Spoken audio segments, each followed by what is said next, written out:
بسم الله الرحمن الرحيم. السلام عليكم ورحمة الله وبركاته. الحمد لله رب العالمين، وبه نستعين على أمور الدين في الدنيا والآخرة. أشهد أن لا إله إلا الله، وأشهد أن محمدا عبده ورسوله. اللهم صل على سيدنا محمد وعلى آله وأصحابه أجمعين. اللهم افتح علينا حكمتك وانشر علينا من خزائن برحمتك يا أرحم الراحمين. اللهم فقهنا في الدين وعلمنا التأويل واهدنا إلى صراطك المستقيم. سبحانك لا علم لنا إلا ما علمتنا إنك أنت العليم الحكيم. ولا حول ولا قوة إلا بالله العلي العظيم. اللهم رب اشرح لي صدري ويسر لي أمري واحلل عقدة من لساني يفقهوا قولي والحمد لله رب العالمين. Yang saya hormati Tuan Imam, Tuan Bilal, pengurusan masjid dan seterusnya, tuan-tuan dan perempuan sidang jemaah yang Allah SWT sekalian. Alhamdulillah, pada pagi ini sekali lagi kita lafazkan kesyukuran kepada Allah SWT, dan insyaAllah dengan niat kita untuk berada di rumah Allah ini, kita teruskan pengajian ilmu untuk kita mengingati wa dzakir fa inna dzikra tanfa'ul mu'minin. Semoga peringatan ini memberikan kebaikan manfaat kepada kita untuk kita menjalani sebagai kehidupan seorang Islam yang baik, dan terima Allah, dan akhirnya kita tergolong dengan golongan yang soleh dan layak menjadi ahlu syurga insyaAllah. Tuan-tuan mati Allah, kita teruskan pengajian kitab Musnad Ahmad bin Hanbal. Tapi pada pagi ini saya nak bawakan musnad daripada Habib Hurairah radhiyallahu anhu. Jadi dalam kitab musnad ni, seperti yang kita belajar sebelum ni, ada daripada periwayatan daripada Abu Bakar Siddiq radhiyallahu anhu. Tapi pada pagi ini saya nak terbawa bukannya Umar, tetapi salah seorang perawi yang banyak hadisnya yang menjadi rujukan ramai ulama, dan kita mendapat manfaat daripada periwayatan yang beliau riwayatkan daripada Nabi Muhammad SAW. Jadi bernama dalam kitab musnad ni ada lagi satu bernama Musnad Abi Hurairah radhiyallahu anhu. Artinya semua hadis-hadis yang diriwayatkan oleh Abi Hurairah radhiyallahu anhu ada dalam bab ini, dan pada hari ini saya nak pilih topik ini tuan-tuan. Hadis ni pada nombor dia 8282. Okey, dia tak naik lagi ke situ, tak apalah. Jadi insya-Allah kita tengok teks hadis tuan-tuan. Cerita ni saya yakin tuan-tuan dah pernah dengar.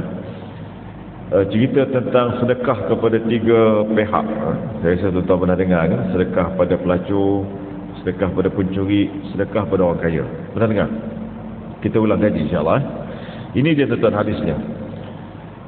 حدثنا علي بن حفص أخبرنا ورقاء عن أبي زناد عن الأعرج عن أبي هريرة رضي الله عنه قال قال رسول الله صلى الله عليه وسلم قال رجل لا تصدقن الليلة صدقة فأخرج صدقته فوضعها في يد زانية فأصبحوا يتحدثون تصدق الليلة على زانية ثم قال لا تصدقن الليلة بصدقة فأخرج صدقته فوضعها في يد سارق فأصبحوا يتحدثون تصدق الليلة على سارق ثم قال لا تصدقن الليلة بصدقة فأخرج الصدقة فوضعها في يد غني فأصبحوا يتحدثون تصدق الليلة على غني فقال الحمد لله على سارق وعلى زينة وعلى غني.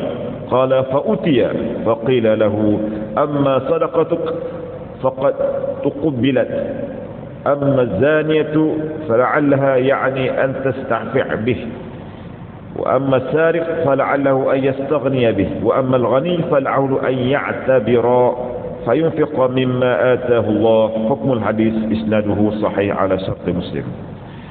Jadi tuan-tuan, hadis ni hadis sahih. Mari kita tengok terjemahan dia. Jadi saya cuba mudahkan terjemahan ni tuan-tuan ya. Jadi semoga dapat kefahaman. Maksudnya tuan-tuan, seorang lelaki daripada riwayat Abi Hurairah ni, dia ingin bersedekah. Ni cerita ni kalau tengok dalam syarah Fathul Bari, hadis ni juga riwayat Imam Bukhari tuan-tuan. Saya baca dia dikatakan dalam periwayatan itu berlaku pada zaman Bani Israel. Banyak cerita kehebatan Bani Israel. Jangan marah sangat dekat Yahudi yang ada Israel yang baik ya. Israel yang memeluk Islam, ahlul kitab, ilmu Islam ramai tuan ya. Jadi ceritanya dikatakan berlaku pada zaman Bani Israel yang Nabi ceritakan kepada sahabat Nabi dan kita mengambil pengajaran. Jadi dia ingin bersedekah. Lalu dia pun keluar membawa sedekahnya itu dan diberikannya kepada pencuri. Dia tak tahu tu pencuri tuan-tuan. Apa berlaku? Orang ramai pun berbual, viral tuan-tuan. Biasalah kan. Viral ni berlaku zaman dulu juga. Berbuat tentang perbuatan sedekahnya kepada pencuri. Orang yang sedekah tadi dia tahu pun lelaki yang dia pencuri itu pencuri. Yang diberi, yang menerima sedekah itu pencuri. Tapi orang beritahu, manalah pakcik ni, si orang ni bagi sedekah ke pencuri. Jadi tuan-tuan lelaki itu pun berkata, dia berdoa, tuan-tuan, segala puji bagimu ya Allah, aku telah bersedekah. Jadi tuan-tuan terasa orang kata aku sedekah dekat pencuri. Berazam lagi kali kedua, lelaki tersebut keluar lagi membawa sedekahnya itu, lalu diberikan kepada seorang penzina perempuan pula dah. Az-zaniyatu. Yang pertama as-sariqu, yang kedua az-zaniyatu. Maka orang ramai pun bercakap-cakap tentang hal tersebut. Lelaki itu berkata lagi tuan-tuan, jadi viral, sedekah pula ada dekat penzina. Jadi apa tuan-tuan, dia berdoa, ya Allah, segala puji aku telah bersedekah kerana-Mu ya Allah. Begitulah ya.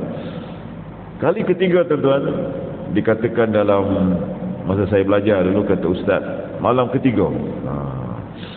Jadi malam ketiga tu beliau keluar rumah bersedekah dan berikan pula pada orang kaya.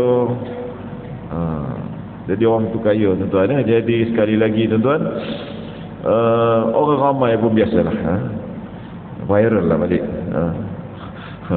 Jadi dia kata macam mana bagi kat orang kaya, tetapi dia berdoa, bagimu segala pujian ya Allah kepada pencuri, penzina dan juga orang kaya. Maka dikatakan kepada kita sebut, ini saya nak beritahu tuan-tuan, dalam syarah Fathul Bari, diberitahu malaikat mendatangi lelaki itu. Ini tuan-tuan yang kita kena percaya ni tuan-tuan. Jadi bagaimana walaupun didatangi oleh malaikat ni, datang pada Nabi, tapi dalam beberapa keadaan tuan, Allah Maha Kaya. Tapi dalam syarah saya menakalkan saja ya. Didatangi lelaki tersebut. Jadi kalau tadi kita tengok dalam didatangi itu fi'il menjadi majhul, itu maksud dia kita tak tahu siapa pun, tetapi nak ceritanya ada orang datang. Jadi pastilah sama ada makhluk ataupun manusia, tetapi dalam huraian syarah dia kata malaikat, sebahagian dikatakan malaikat. Baik. Jadi apa yang berlaku tuan-tuan? Lelaki tersebut, dikatakan malaikat yang menjadi lelaki itu, sedekah kamu kepada pencuri itu mudah-mudahan akan menyebabkan dia berhenti mencuri. Subhanallah tuan-tuan. Baik. Sedekah kamu kepada penzina itu mudah-mudahan menyebabkan dia berhenti di perbuatan zina. Manakala sedekah kamu kepada orang kaya itu mudah-mudahan dia akan mengambil pengajaran, lalu dia juga turut memelanjarkan apa yang telah Allah kurniakan kepadanya. Sebab itu tuan-tuan Allah, ini terjemahan. Kita memerlukan kepada, saya nak tunjukkan tuan-tuan hadis ini, ilmu takhrij. Ilmu takhrij ni kat mana lagi hadis ini yang diriwayatkan oleh ulama-ulama yang hebat dalam hadis. Jadi tuan-tuan, dia ada cross reference dalam ilmu hadis ni. Kita nak tahu hadis ni masyhur dan diterima, accepted and well known, maka kita kena buat cross reference. Dalam ilmu hadis, cross reference ni namanya mutaba'ah dan syawahid. Itu dalam bahasa Arab. Jadi saya tunjukkan kat sini tuan-tuan, saya ambil ada apps yang memang yang autentik lah. Hadis ni juga ada dalam Sahih Bukhari. Hadis cerita ni ada juga dirakamkan dalam Sahih Bukhari, ada juga dalam Sahih Muslim, ada juga Nasa'i dan Muslim Muhammad yang sedang kita tafsir. Jadi nak ceritanya, kesimpulannya, hadis ni autentik. Hadis ni sahih. Kerana syarat-syarat yang ketat, perawi-perawinya semua berintegriti dan jujur. Jadi macam mana kita nak faham? Kita perlu membuka syarah untuk kita fahami. Kerana ulama dan sahabat telah pun menghuraikan dan dirakamkan oleh ulama Sebab itu tuan-tuan, kita bersyukur tuan-tuan, Islam ini ada kitab. Dan janganlah kita mengabaikan baca kitab yang dibuat oleh ulama. Saya nak tegankan pada kita semua tuan-tuan, saya dan tuan-tuan, walaupun memanglah kita bergantung dengan benda ni, tapi berikanlah masa tuan-tuan membaca Al-Quran yang bercetak itu. Berilah masa untuk kita membuka kitab. Saya di surau saya surau saya beli kitab Al-Azkar Imam Nawawi, tebal lah, yang terbitan intim, supaya dah saya minta, saya kata sebab dia minta saya mengajar, boleh, tapi dia syarat tuan-tuan bab kitab tu baca. Ada pula kat tangan seorang lawyer, buruk sikit lah, minta maaf. Dia kata, Syekh tolong apa ni, ambil gambar, buat poster mudah. Oh, saya kata dah ada kitab tak nak baca lagi. Saya pun nasihatkan dia. Jadi buka kitab Azkar, jadi beli kitab tebal, kitab Azkar ni tebal tuan. Saya kata bukan apa, kita kena, inilah khazanah Islam yang hebat. Dan sini ada banyak ilmu mutiara, tapi kalau kita tak baca tuan-tuan, jadi saya ringkaskan sebab nak mudah. Jadi saya ambil ini dalam Fathul Bari, saya ringkaskan macam ni tuan-tuan. Saya ambilkan dia punya poin penting. Ini pun nama poin ni. Pertama, subhanallah, kehebatan sedekah ikhlas membawa ke syurga. Subhanallah tuan-tuan ya. Jadi sedekah betul, kata guru saya tuan-tuan ya, jika semayang 5 kali sehari, 5 kalilah kena sedekah. Itu kata orang di 9. Jadi tuan-tuan, kenapa? Kerana sedekah ni tuan-tuan, dia merupakan tuntutan Islam yang bersifat kemasyarakatan. Dan kita beri pada siapa yang sepatutnya kita beri. Kalau di Malaysia ni alhamdulillah, saya rasa masjid di antara tempat terbaik. Kadang-kadang kita beri juga mungkin pada keluarga kita, pada jiran kita, pada siapa juga, kerana sedekah itu hebat. Dan yang paling hebat tuan-tuan, ikhlas, membawa ke syurga. Sebab itu tuan-tuan, untuk masuk syurga ni juga tidaklah susah, kata Nabi. Kita pun tengok beberapa cerita benar. Seorang lelaki Arab yang bukan ahli masjid, tetapi dia membantu jirannya yang janda. Setiap bulan dia bagi infak. Orang di Maghribi itu mimpi tuan-tuan, dia kata ada seorang ni memang bagi ahli syurga. Jadi rupanya dengan ikhlas. Jadi tuan-tuan mati Allah, ikhlas tu apa? Saya terus ulang kaji. Ikhlas tu ibtigha' maradatillah.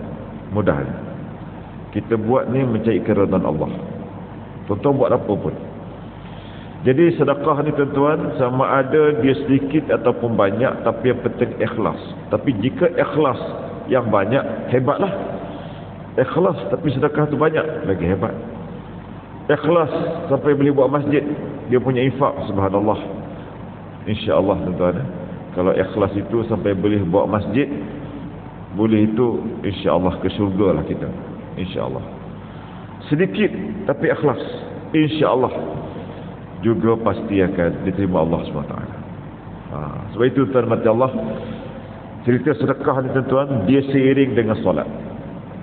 Tuan-tuan biasa buka baca Quran, wa aqimus salata wa atu zakah, kan? Kita sembahyang dan sedekah, kita sembahyang dan zakat.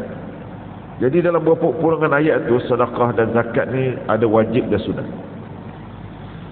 Jadi tuan-tuan, kita dah masuk pada ni, kalau bulan Islam di awal, tapi kalau ikut dalam kalender Georgian ni dah masuk Disember ni, jadi semua nak kira. Jadi bolehlah kira macam mana pendapatan dan sebagainya. Tapi yang saya nak beritahu tuan-tuan, sedekah sunat ini banyak mempunyai kehebatan, seperti juga solat sunat. Jadi kalau kami dulu di sekolah agama,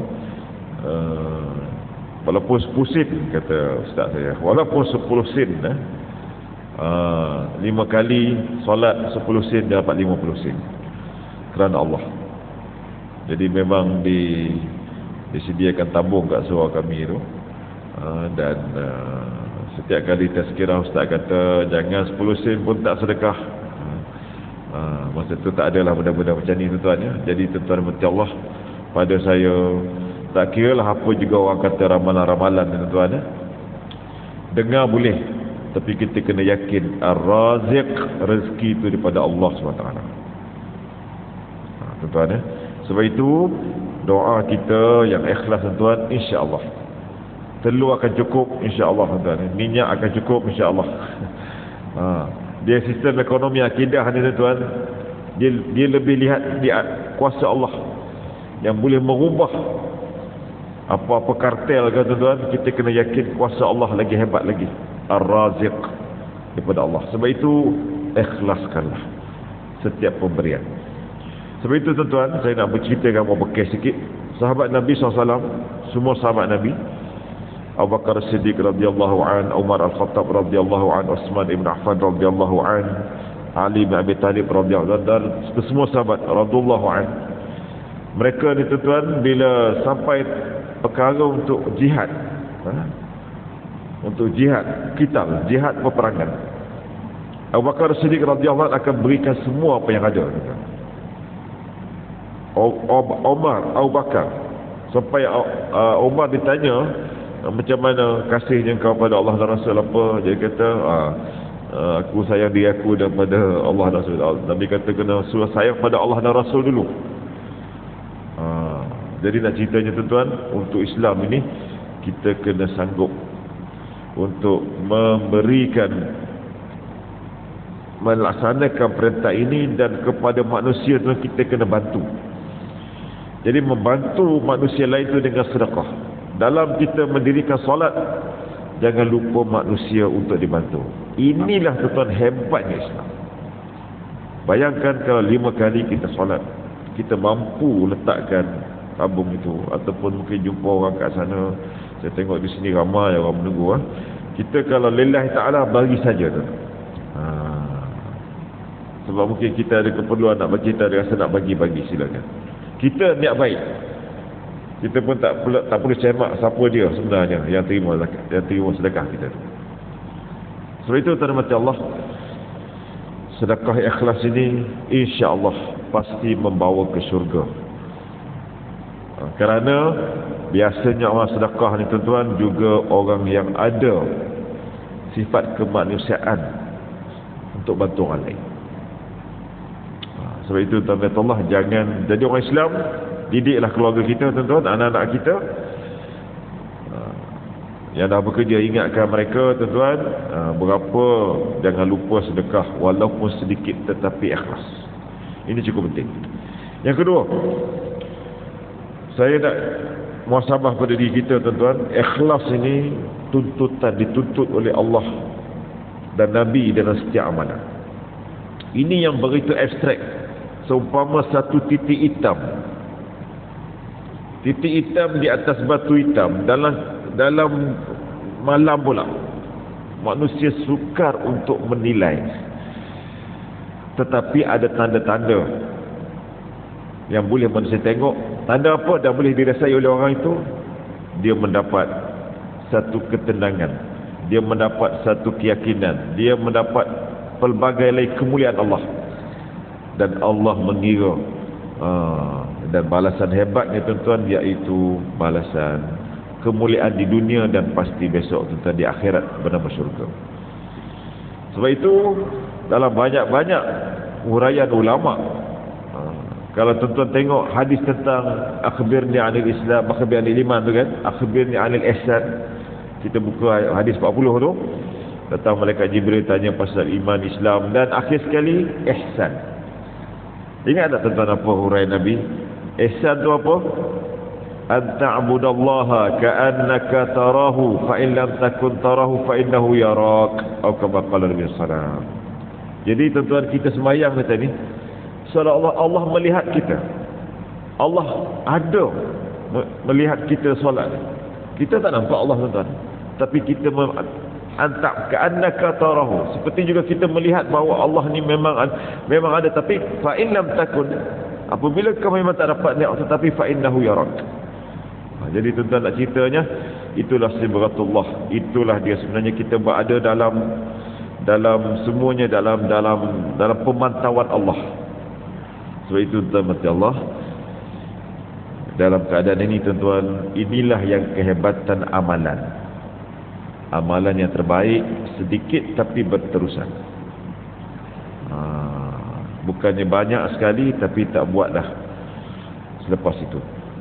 Sebab itu tuan-tuan, saya nak mengingatkan diri saya dan terutamanya kita menjadi ibu bapa, tuan-tuan jangan lupa sesekali mendoakan ahli keluarga kita sampai kita mati. Walaupun anak kita dah bekerja, dah berkahwin, doakan tuan-tuan. Doa ibu yang kat belakang sana, doa bapa yang di depan ni tuan-tuan, mustajabun. Mustajab. Penting sangat tuan-tuan. Dalam zaman serba mencabar ini, kita mendoakan ahli keluarga kita. Allahumma hablana azwajina wa zurriyatina qurrata a'yun waj'alna lil muttaqina imama. Ini Allah ajar ni doa ni. Jangan tinggalkan, kerana doa-doa ibu bapa tuan-tuan mustajab.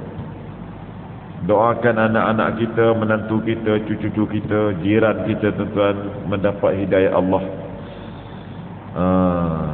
Dan nak kepada syariat Allah.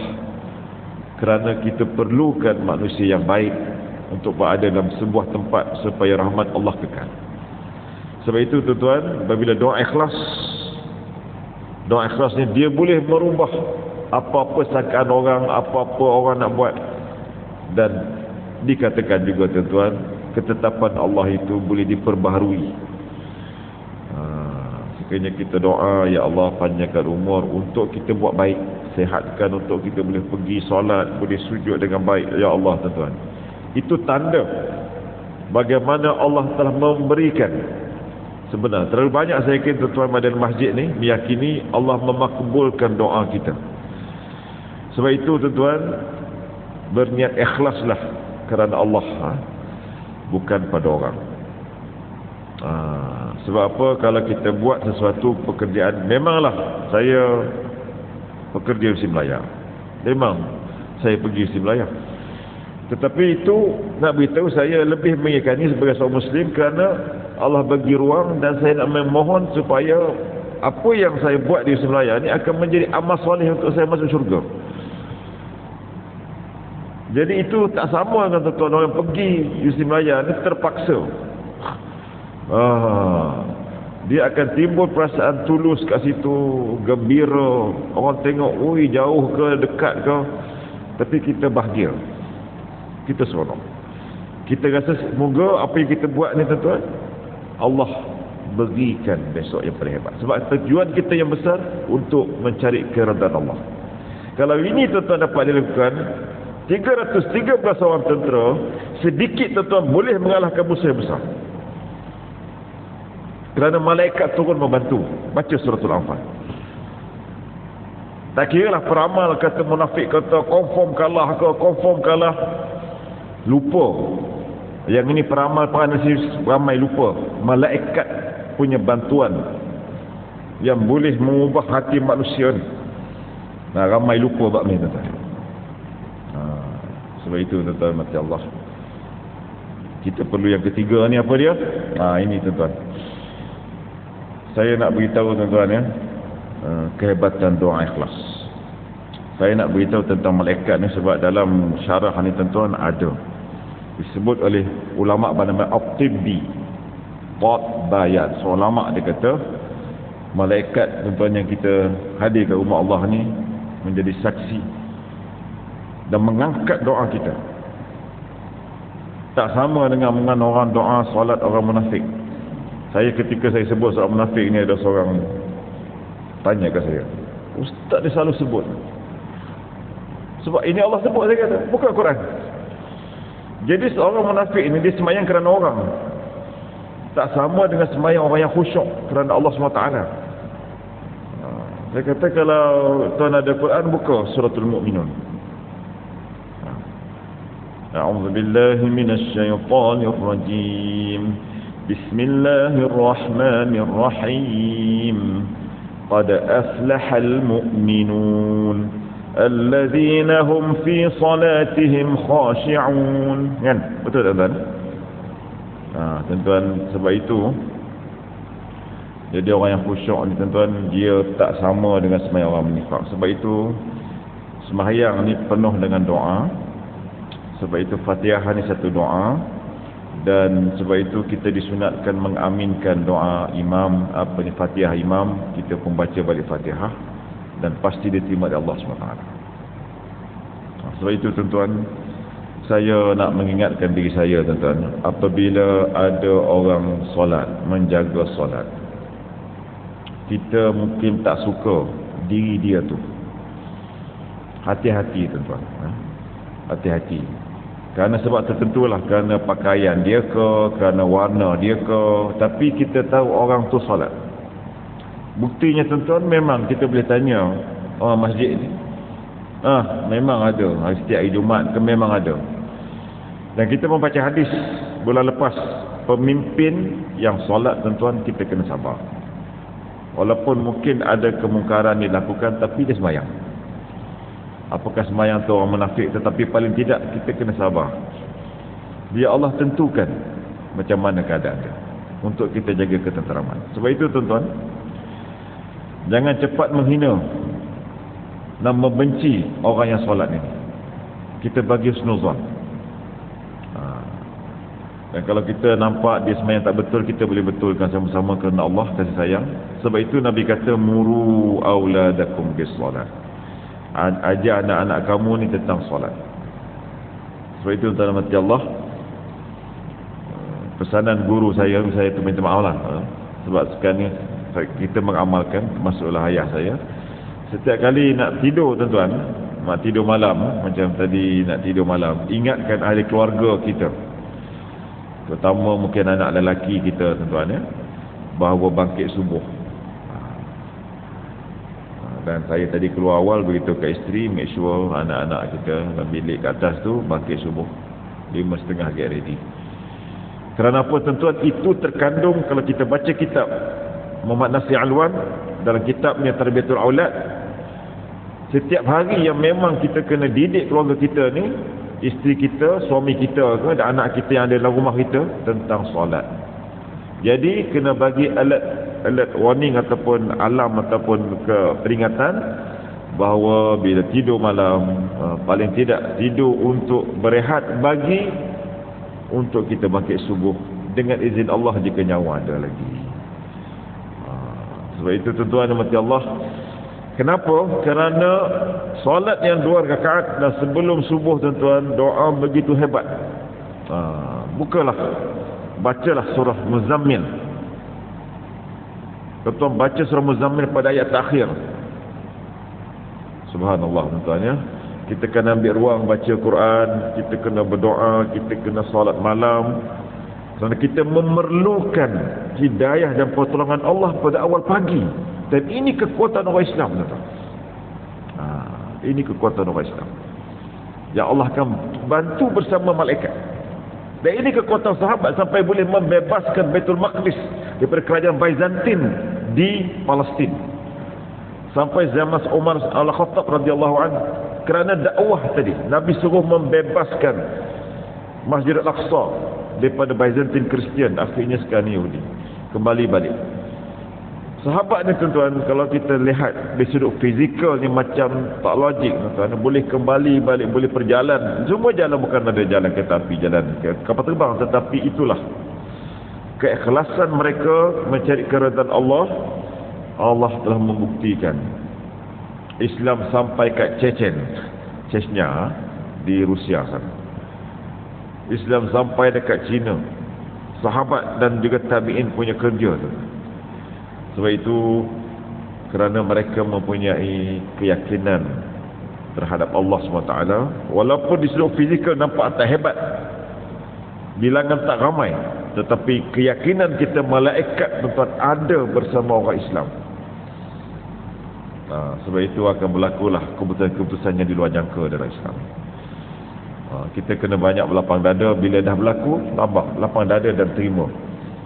Sebab itu tuan, yang akhirnya, yang akhirnya saya nak cerita beberapa cabaran semasa saya kumpulkan benda ni, sebab saya nak tegur juga ahli keluarga saya, jiran saya kadang-kadang tuan-tuan, kerana perbezaan tertentu, kita memarahi orang yang berbeza. Tuan-tuan, jangan ikut cara ini. Allah boleh dia benci pada seorang, tak mesti besok dia terpaksa kasih pada orang itu. Ini Allah sebut, tuan-tuan. Sebab itu kebencian kita ni mesti kerana Allah, bukan kerana emosi. Kita lagukan orang tu, tapi kita bersahabat dengan orang tu. Saya tak pernah sebut, tuan-tuan, ini amanah Allah. Kena sebut dalam rumah Allah yang baik-baik ini. Jadi kalau kita, sebab itu dalam Islam ni, tuan-tuan, bayangkan Umar Al-Khattab itu, Muawiyah itu, tuan-tuan, yang pernah hebat garang sebelum Islam, tetapi Nabi berdoa. Dan Muawiyah dia katakan dalam sejarah yang menjadi penyebab peperangan Badar. Muawiyah, tuan-tuan. Abu Sufyan, minta maaf, Abu Sufyan ni. Ayahnya Sufyan ini, tuan-tuan. Tapi nak ceritanya, kerana Islam, lalu bila dibuka Mekah ini, maka Nabi bagi jaminan rumah Sufyan, Abu Sufyan, tuan-tuan, aman. Lalu turunlah ayat Idza jaa nasrullahi wal fath. Sebab itu poin ini, tuan-tuan, jangan ikut yang baru ni berlaku. Bila dia benci pada seorang, habis dikata, habis ini tak betul. Saya tak boleh sebut ni. Sebab nak sebut masa tu mungkin orang kata saya memihak. Tetapi saya nak beritahu, jangan, dia tu Muslim khususnya. Baik dia bukan Muslim, tuan-tuan, jangan over membenci kerana emosi. Jadi, tuan-tuan, itulah yang berlaku sekarang. Yang kedua, tuan-tuan. Yang kedua, sebab saya kumpulkan benda ni sebagai satu bahan kajian saya. Jangan marah pada orang tapi kita sebut apa yang dia amalkan. Yang kebetulan amalan itu, tuan-tuan, merupakan sunnah Nabi sallallahu alaihi wasallam. Okey, ini saya dengar dalam, saya dengar dan saya tengok pada mata saya. Bila dia mengulas, dia mungkin marah pada orang tu. Dia kata apa, saya ikutkan, tuan-tuan. Ini untuk pengajaran. Saya memang kerja saya mengajar, saya terpaksa buat kajian dan kena ingatkan pada generasi. Asyik-asyik takbir, asyik-asyik takbir. Macam mana kita nak apakan ekonomi negara kalau asyik takbir? Allah, tuan-tuan, saya terpaksa bangkit. Saya tak tengok rancangan. Sebab saya tengok yang cakap orang Islam. Saya tak perlu sebutlah kat mana program. Ini mengulas isu terbaru ni. Apa benda ni? Asyik takbir ke? Macam mana kita nak ke ekonomi? Allahu Akbar. Dia tu Muslim. Tuan-tuan, kalau kita tak baca takbir ihram dalam solat, sah ke solat, tuan-tuan? Jadi tengok orang tu pakai sugi, kita tak suka sugi. Jangan kita kata marah kerana orang tu bersugi. Tuan-tuan, ini ada kaitan dengan akidah. Akhlak lagi lah pula, tuan. Ini saya nak nasihatkan begitu pada anak kita, jangan marah pada amalan seseorang yang memang kebetulan dia tu bertepatan dengan sunnah atau syariat. Kalau marah pada individu tu okey. Tapi memang kita marah pun sebab dia buat sesuatu kan. Tapi kalau dia buat tu, misalnya kata dia pergi masjid, dia pakai serban, dia ada janggut yang kita benci kerana dia itu, tuan-tuan, kerana benda tu, sedangkan benda tu memang di sunnah Nabi. Ya Allah, kena banyak istighfar. Orang macam ni kita kena sampaikan salam. Saya kata inilah dia fitnah besar, kebencian, emosi sampai lupa kepada akidah dan syariat dan akhlak. Ini, tuan-tuan, kita kena betulkan dengan ilmu. Sebab itu, tuan-tuan mati Allah, bimbang-bimbang kita makin jauh dengan hidayah Allah.